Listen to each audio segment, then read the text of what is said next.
She left without saying goodbye. What happened next? It was a cold December evening in New York. Outside, the city streets glistened with the reflection of festive lights bouncing off the wet asphalt. People hurried past, bundled in coats, scarves, and gloves, clutching their coffee cups and holiday packages, oblivious to the quiet world inside my apartment. The apartment I shared with her felt eerily silent, too quiet for the two people who once filled it with laughter and warmth. I came home, carrying the weight of a long day at work, expecting to hear her humming in the kitchen or see the faint glow of her laptop on the dining table. But today, nothing greeted me. No scent of dinner, no soft voice asking how my day went, no gentle smile. Just silence. On the small wooden table near the door, a single note lay. It wasn't tucked under a plate or left casually on the couch. It was deliberately placed right where I couldn't miss it. I froze for a moment, my mind already anticipating the worst. The note was small, written in her meticulous handwriting, the kind that always seemed to carry a sense of calm and precision. I had to go. I hope you understand. I'll explain one day. Her words were sparse, but their impact was colossal. She had left, without a word, without a goodbye, without any explanation that could soften the blow. Only this fragile, almost apologetic piece of paper remained. I stared at it for what felt like an eternity, trying to process the emptiness that now consumed the space. My apartment, once vibrant with her presence, seemed cold and hollow. Every corner, every object, every photograph screamed of what was lost. The books we had read together, the mugs we had sipped coffee from, even the small cactus she loved on the windowsill, all were now haunting reminders of her sudden absence. I tried calling her immediately. Her phone went straight to voicemail. I tried texting, hoping for even a single word, a clue that she was okay, that she hadn't vanished completely. Nothing. Not a single response. Her social media profiles were eerily quiet, showing no signs of life, no recent posts, no activity at all. It felt impossible. How could someone just disappear from my life without a trace? And yet here I was, holding a note that promised an explanation one day, a day that might never come. I sank onto the couch, the note trembling in my hands. I reread it over and over, each word cutting deeper than the last. I had to go. I hope you understand. Her words were polite, almost detached, but they carried a weight that made my chest tighten. The phrase, "I had to go," suggested urgency, necessity, something unavoidable.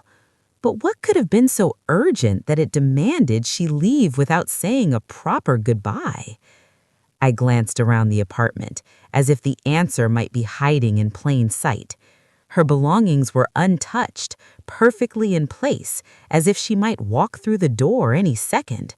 Clothes neatly folded in the drawers, books lined up on the shelves, her shoes by the entrance, all evidence that she had left suddenly but intentionally. She hadn't taken her favorite blanket or the pillow she always slept with. It was as if she wanted to leave, but also wanted to leave a part of herself behind. Then a thought struck me. This note. It wasn't just a farewell. It was a breadcrumb, something she left intentionally for me to find. I remembered how she loved puzzles, codes, and hidden messages.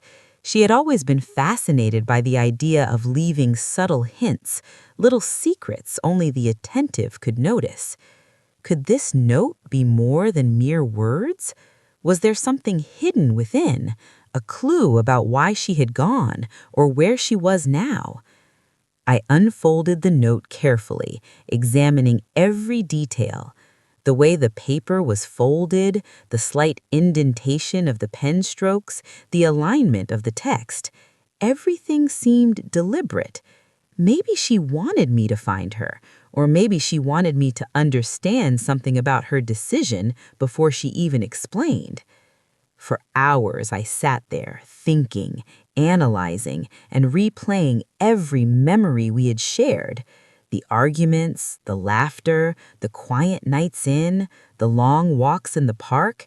Every moment now felt loaded with hidden meaning. I realized that her departure wasn't just a physical absence, it was an emotional puzzle, and I had to solve it. The next morning, the city outside seemed oblivious to the turmoil inside my apartment. The sun reflected off the towering skyscrapers, people rushed to work, kids laughed in the distance, and somewhere a dog barked. Life continued as if she never existed. But I couldn't continue that way.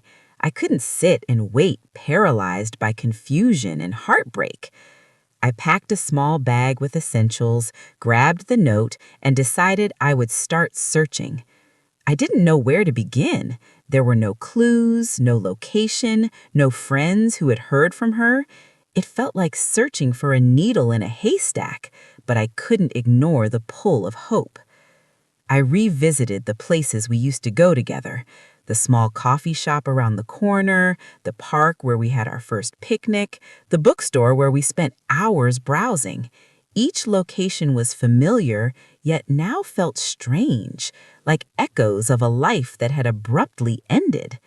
I asked around, subtly, carefully, did anyone see her? Did anyone hear from her? But no one had. The note weighed heavily in my pocket, reminding me that she wanted me to understand, to follow, to find something important. And then it hit me. The small details she had always mentioned in passing. Her favorite cafe, the obscure art gallery, the little bookstore tucked between office buildings. Could these be leading me somewhere? Perhaps she was leaving a trail, one only I could recognize. Over the next few days, I meticulously retraced every step we had ever taken together. Every street, every corner, every coffee shop became a potential clue. I kept the note close, analyzing it for hidden meanings, symbols, or anything that could direct me. The deeper I searched, the more I realized her leaving wasn't random. Every choice, every step she took seemed purposeful. At night, when the city was quiet, I sat in my apartment staring at the note again. I thought about our arguments, the quiet moments of tension, the unspoken words, and realized something crucial. This was not just a story of leaving, it was a story of trust, love, and a challenge she had set for me. She wanted me to understand her in a way that words alone could not convey. Then, in the early hours of a cold morning, I noticed something I hadn't before. A small mark at the bottom corner of the note, barely noticeable, like a tiny fingerprint smudge. It matched one she left on a painting in our living room months ago, a secret signature she used when leaving messages for me to decipher. A rush of adrenaline surged through me. This was it, the first real clue. She hadn't vanished into thin air. She wanted me to follow, to search, to uncover the reason behind her sudden departure. And I knew deep down that whatever lay ahead would reveal more about her, about us, and the life we had shared than I could ever imagine. With renewed determination, I folded the note, placed it in my pocket, and stepped out into the cold December morning. My heart raced, my mind focused, and my resolve strengthened. I wouldn't give up. I had to find her. I had to understand. Little did I know, the journey I was about to embark on would test every ounce of patience, courage, and love within me. Every clue she had left would unravel more than just the mystery of her disappearance. It would unravel the truth of who she was, the secrets she held, and the unexpected twists that awaited me. This was no ordinary search. This was a journey of the heart, of destiny, and of revelations that would forever change the way I saw her and the way I saw myself. The morning air was crisp as I stepped out of my apartment, my breath forming little clouds that dissipated into the city skyline. Clutching the note in my hand, I felt an odd mix of fear and anticipation. The small smudge at the corner of the paper was my only tangible lead, and somehow I knew it was more than a fingerprint. It was a sign, a breadcrumb pointing me toward her. I remembered her mentioning the little gallery on 42nd Street, the one tucked behind a quiet cafe, almost invisible unless you were looking for it. Months ago, she had dragged me there, insisting on seeing the new installation of abstract watercolor paintings. It was her kind of place, intimate, vibrant, and full of hidden details. Walking down the bustling street, I couldn't shake the feeling that every passerby might be a clue. Every glance, every sound, every flicker of movement in the crowd heightened my senses. I reached the gallery, a modest brick building with a small neon sign that flickered faintly. Inside, the air smelled of paint and varnish, and the soft hum of classical music played in the background. I approached the front desk, pretending to be interested in a brochure, but my eyes scanned the room for anything familiar. Then I saw it, an abstract painting in the corner, its colors reminiscent of the smudge on the note. I stepped closer, noticing a small indentation at the bottom corner of the canvas. My pulse quickened. This was her signature mark. She had left something here. Carefully, I examined the painting. Behind it, almost invisible unless you crouched down and looked from a precise angle, was a tiny envelope taped to the frame. My hands trembled as I peeled it off and opened it. Inside was a folded piece of paper, yellowed slightly with age, and a small key. The note inside read, "Go where the light meets the green. Only there will the truth begin." My mind raced. Where could this be? Light and green. The first thing that came to mind was the old botanical garden she had always loved, a hidden gem near the edge of the city. But why there? And what truth awaited me? I didn't waste a second. I hailed a cab and gave the driver the address of the botanical garden. My heart pounded in rhythm with the city noise outside, a chaotic symphony that mirrored the whirlwind of thoughts inside my head. Questions swirled. Why did she leave? Was she in danger? Was this some kind of test? The botanical garden, usually serene and almost forgotten by most city dwellers, seemed magical that afternoon. Sunlight filtered through the glass domes, casting intricate patterns on the lush green plants inside. The scent of damp earth and flowers filled the air.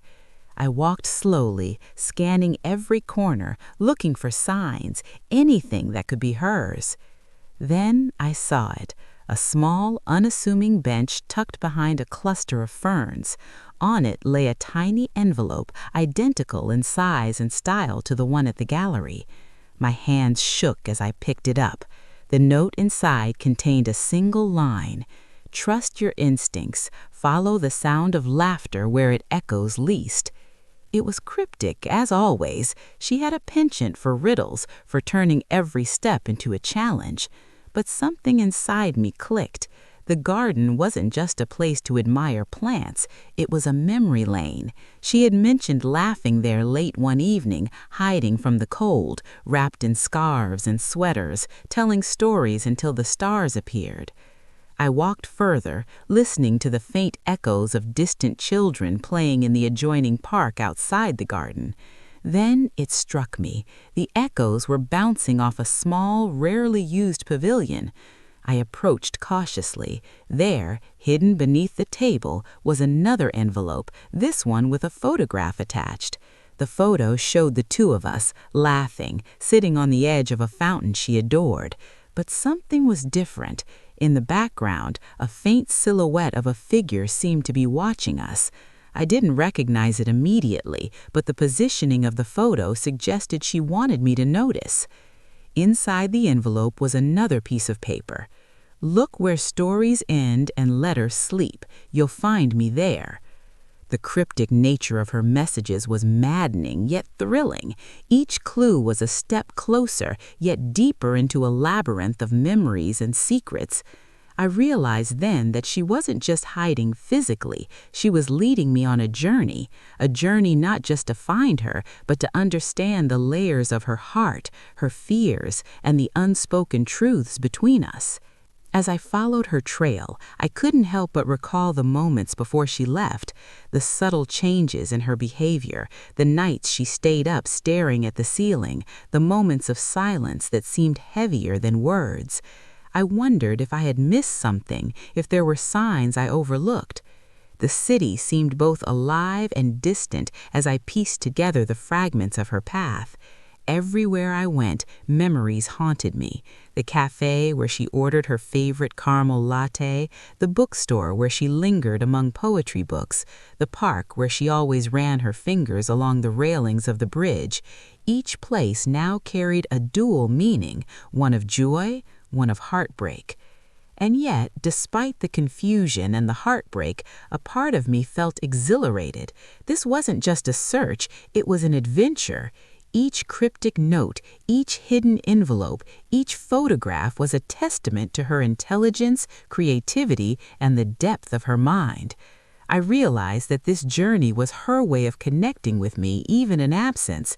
She had created a trail that only I could follow, and in doing so, she reminded me of the bond we shared, a bond that transcended distance, fear, and misunderstanding. By the time the sun began to dip below the horizon, casting golden light across the city, I had gathered the clues from the garden, the pavilion, and the photo. Each piece brought me closer to understanding her, closer to discovering the truth behind her sudden disappearance. And yet, the ultimate question lingered. Why did she leave without saying goodbye? I returned to my apartment that night, exhausted but determined. Laying the notes and photographs on the coffee table, I traced the path she had designed for me. It was deliberate, intricate, and beautiful in its complexity. She had left me breadcrumbs not just to find her, but to rediscover the moments we shared, the love that lingered, and the courage it took to face the truth. I knew one thing with certainty: the next step in this journey would reveal more than just her location. It would reveal the hidden story behind her decision, the secret that had kept her silent, and the unexpected twist that would change everything. As I stared at the final envelope, the one still unopened, my heart pounded with anticipation. I knew that opening it would bring me closer to answers, but also closer to confronting emotions I wasn't fully prepared to face. And in the quiet of that night, with the city lights twinkling outside, I made a promise to myself. No matter what lay ahead, I would follow her trail to the very end. Because some stories, no matter how painful, deserve to be understood. And some love, no matter how complex, deserved a chance to be found. The morning light streamed weakly through my curtains, but inside me, a storm of anticipation raged. On the coffee table lay the last envelope, the one that had haunted my thoughts all night. Its edges were worn, as if it had traveled a long path before reaching me. I picked it up, feeling the faint texture of its paper, embossed slightly at the corners. There was no handwriting, only a tiny symbol stamped in gold, a crescent moon intertwined with a small star. It was something she had always loved, something that symbolized her quiet faith in hope, magic, and the impossible. Slowly, I opened it. Inside was a small note and a key. The note read, "Go where stories rest and letters sleep. Time waits for those who seek." I froze for a moment. Stories rest, letters sleep? My mind raced through every library, every archive, every place that held history in the city. Then it hit me. The old city library, the one hidden behind ivy-covered stone walls, quiet and forgotten by most. I grabbed my coat and rushed out. The streets were bustling, yet I felt as though I was moving in slow motion, each step measured, deliberate. Every sound, the honk of a taxi, the laughter of children, the faint murmur of street musicians, blended into a symphony of anticipation. The library stood before me, its grand archways and carved stone facade exuding history and mystery. Inside, it smelled of old paper, polished wood, and time itself.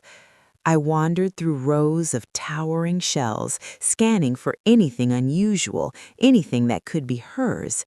And then I saw it, a small brass keyhole embedded in the side of a wooden cabinet that looked centuries old. My pulse quickened. Could this be it?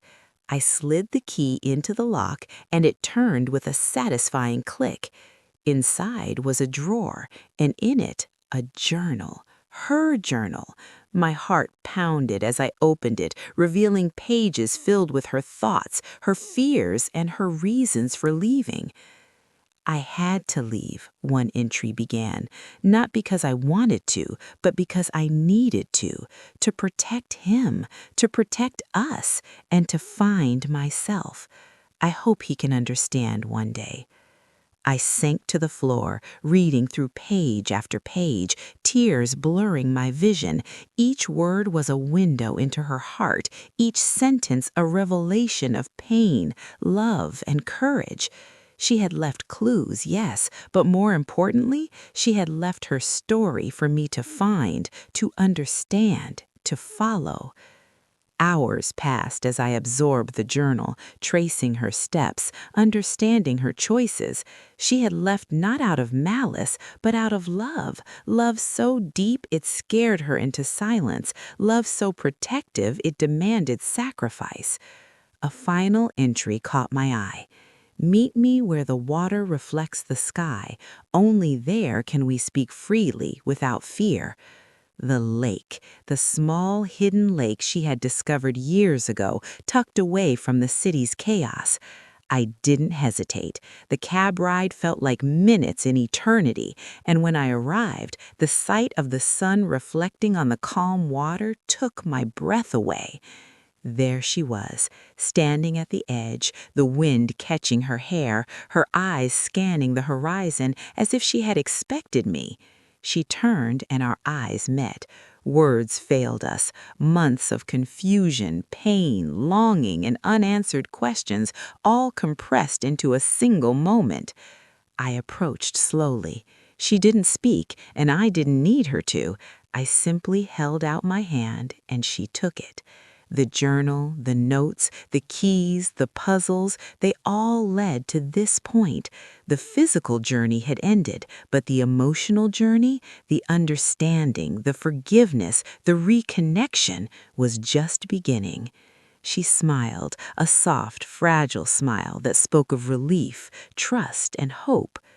"I was scared," she whispered. "I know," I replied, "but I followed your trail and I understand now. I understand everything." We sat by the water, talking, sharing, laughing softly, shedding tears, and slowly piecing together the moments lost to fear and miscommunication. The city around us faded, leaving only the two of us, the lake, and the truth that had been waiting all along. That day the sun dipped below the horizon, painting the sky in hues of gold and pink, and in that light we realized something vital. Sometimes love isn't about proximity, it's about understanding, trust, and the courage to follow the path to each other, no matter how winding. The lake's water shimmered beneath the early evening sky, reflecting a sense of calm I hadn't felt in months. Yet, as comforting as the moment was, a part of me remained cautious. Years of assumptions, misunderstandings, and unanswered questions could not vanish in a single conversation. We walked along the narrow path beside the water, the gravel crunching softly beneath our feet. I could feel the tension lingering between us, not hostility, but the heavy weight of unresolved emotions. "Why didn't you tell me anything?" I asked, breaking the silence. Her gaze fell to the water. "I wanted to, but I was scared of hurting you. I thought distance would protect us both."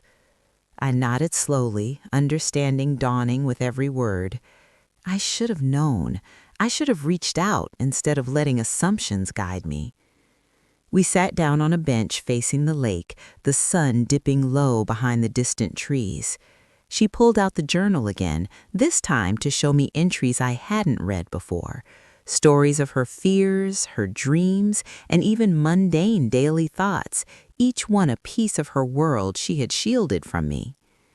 "You see," she whispered, "leaving wasn't easy, but I had to find clarity first.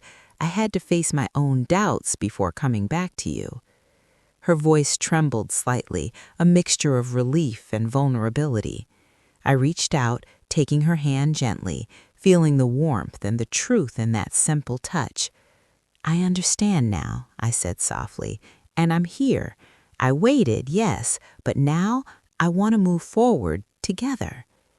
Her eyes glistened with unshed tears, and a small, hopeful smile crept across her face. That smile, the one I had dreamed of seeing again, was proof that the bridge between us could be rebuilt, one careful step at a time. We stayed by the lake until twilight turned the sky into a canvas of deep purples and fiery oranges.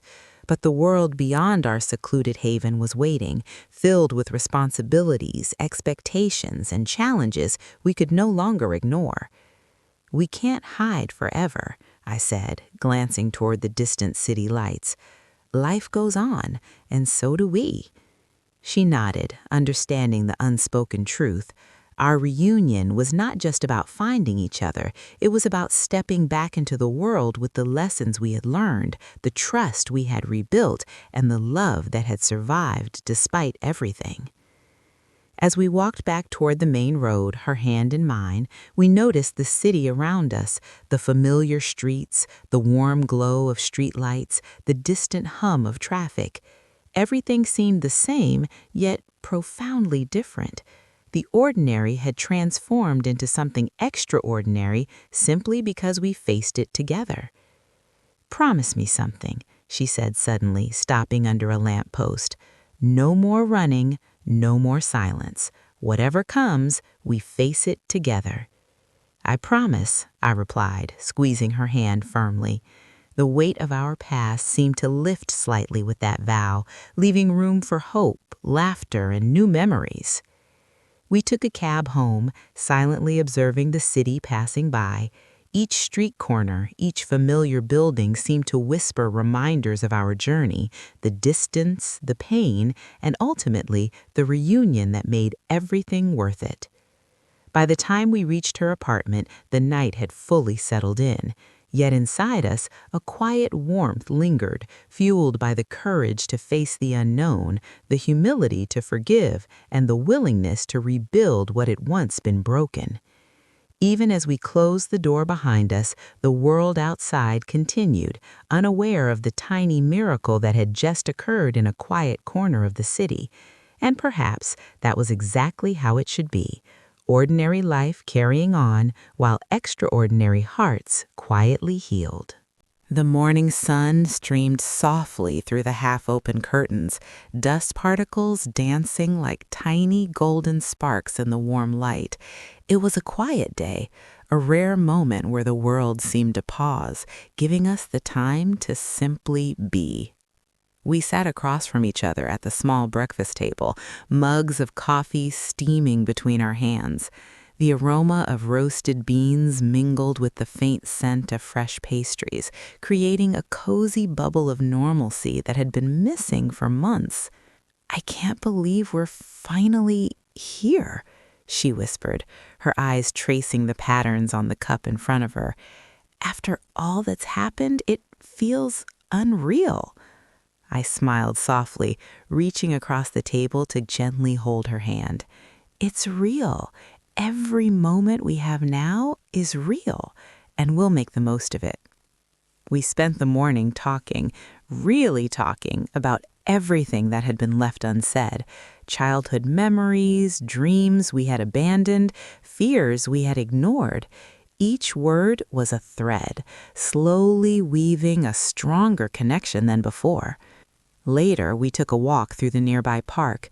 Trees swayed gently in the breeze, birds chirped as if narrating our reunion.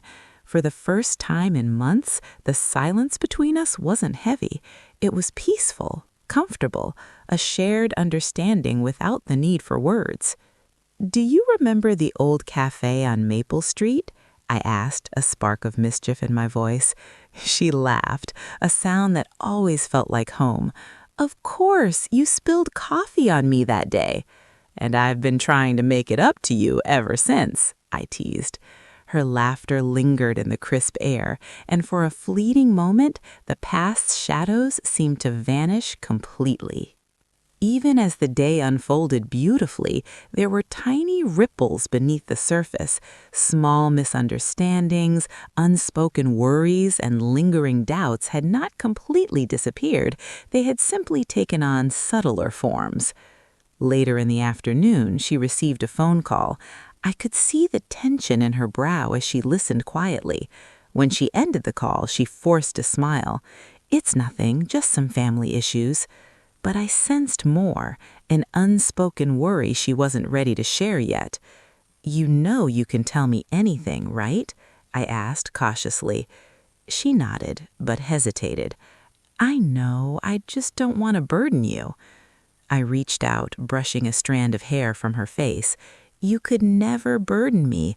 We're in this together, remember?" Despite my words, the subtle shadow of uncertainty lingered. Trust, once fractured, requires constant nurturing. And even as we held each other close that evening, the quiet truth remained. Life would continue to test our bond in unexpected ways. Later, as night fell, we sat by the window watching the city lights flicker like distant stars. The world outside moved relentlessly, full of routines and challenges, but inside our small sanctuary, we found a fragile sense of stability, a promise that no matter what tomorrow brought, we would face it side by side. It was a delicate balance, a dance between hope and fear, joy and caution. And as I held her hand that night, I realized that love, after all, wasn't about perfection. It was about persistence. The morning air was crisp, carrying the faint scent of rain from the previous night.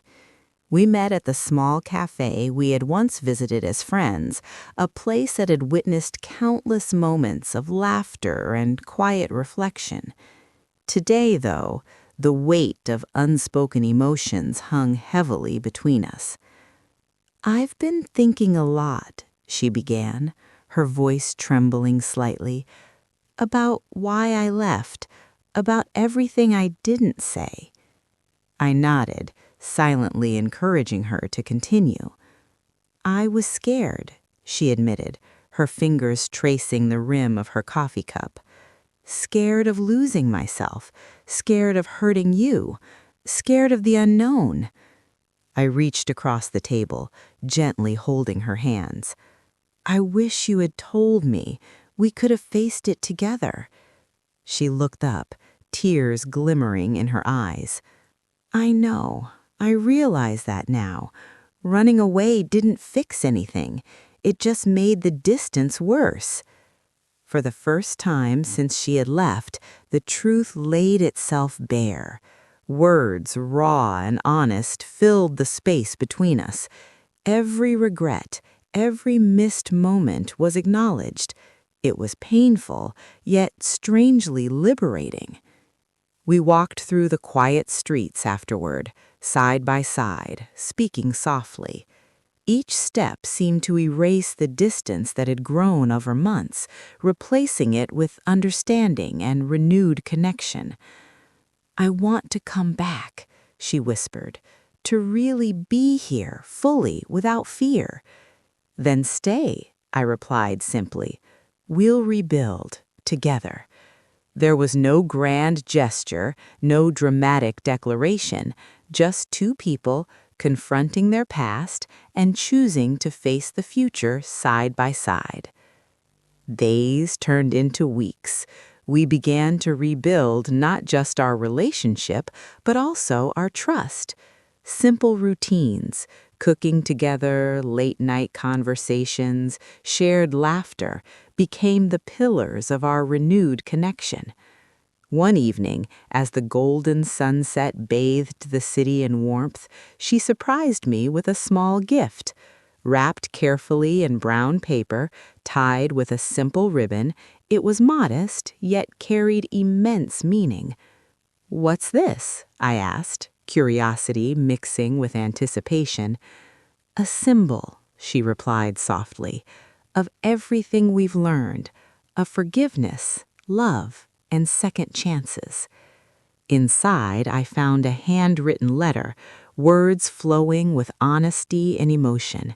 Every line reflected her journey, her understanding of herself, and her commitment to us. We embraced, tears mingling with laughter. The city outside moved on, unaware of our quiet triumph. But within that small space, a miracle had occurred. The reconciliation of two hearts, battered by time and fear, yet stronger for it. Weeks later, we revisited the places that had once held memories of sorrow.